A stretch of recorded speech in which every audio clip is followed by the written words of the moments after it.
Hey folks, welcome to our midweek message. As you know, in the month of May, we are talking about all things within the garden. And this morning I am out in my garden. I just finished watering all my plants early this morning. One of the things that I do each morning is sort of do a walkthrough of my garden. And so today I'm going to walk and talk about different things that I've been thinking about within my own garden.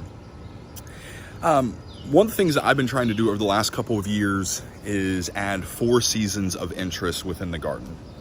And what that means is I'm trying to add things that provide interest and beauty, something to look at in all 4 seasons. So whether it's spring, summer, fall, or winter, that's one of the things that allows a garden to be the most beautiful garden it can be, because it means that there's never a period of time where there isn't something that we can look at, where there isn't something that we can enjoy. And so I'm standing right in front of some rhododendrons. I know I've shown pictures of those before in the last couple of weeks. But I added rhododendrons this year. Not only are those an evergreen shrub, but they bloom here in the spring. So they are blooming right now. And as they go out of bloom, they will still provide a lot of weight and foundation to the garden because they are evergreen. And that's a good thing about evergreens, is they do provide that 4 seasons of interest.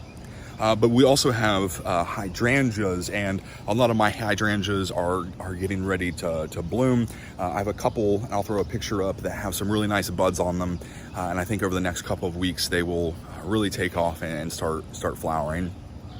I have different things like hostas that are sort of emerged from the ground and are in their full display, and they will keep growing and putting on their interest from now until late in the fall. I have brunaria, I have astilbe, all of these other sort of perennials that are perfect for a shade garden. I have different grasses. I have coral bells. I have all of these different things that I have added into the garden to ensure 4 seasons of interest. But one of the things about a 4 season of interest within the garden is it's not only just about the beauty of it, right? That's an important thing. We want to have a beautiful garden that we can look at and enjoy throughout the entire year. But a 4 season interest garden is also about adding diversity into the landscape so that you have a healthy ecosystem, right? If you only plant one thing in the garden, if there's a pest that comes along, well, then that pest will wipe out the entire garden that you have planted, again, if it's that singular type of plant.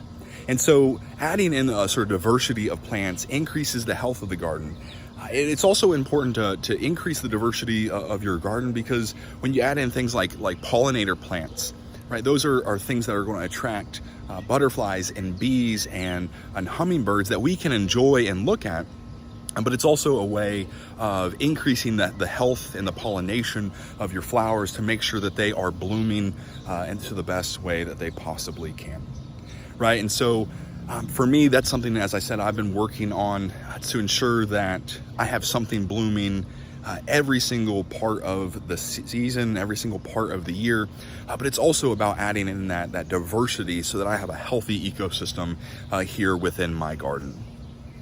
And as I was thinking about that this morning and sort of doing this morning tour of my garden, it made me think about our own lives of faith. And it made me wonder, do we have a faith that is a singular season type faith? Or do we have a faith that is a 4 season type faith?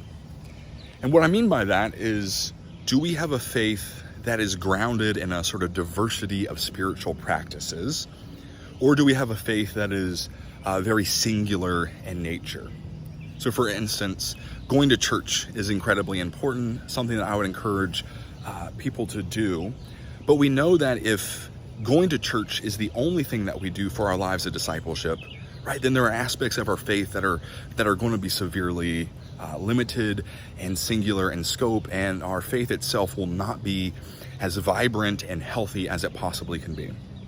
The same is with reading scripture, right? Reading scripture is an important spiritual practice that we can all do, right? But if we're only reading scripture, if that's the only thing that we are doing, then our faith itself is not going to be as vibrant and strong and healthy as it should be.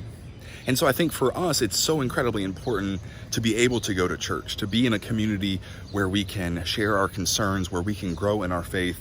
It's important for us to take on our own spiritual practices of reading scripture, of praying, of doing outreach and working in the community to be the hands and feet of Christ, right? And if we are looking for a healthy life of faith, then it's about adding all of those different aspects of our faith in so that it is vibrant and we are living into who God is really calling us to be.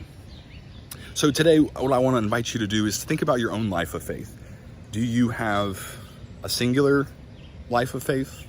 One that is dependent upon one spiritual practice, right? Or do you have a life of faith that is beautiful through all four seasons? So thank you for tuning in to our midweek message. I hope you are able to enjoy your own gardens and your own physical landscape if you have them. Thanks for tuning in. I look forward to seeing you all this Sunday. Take care.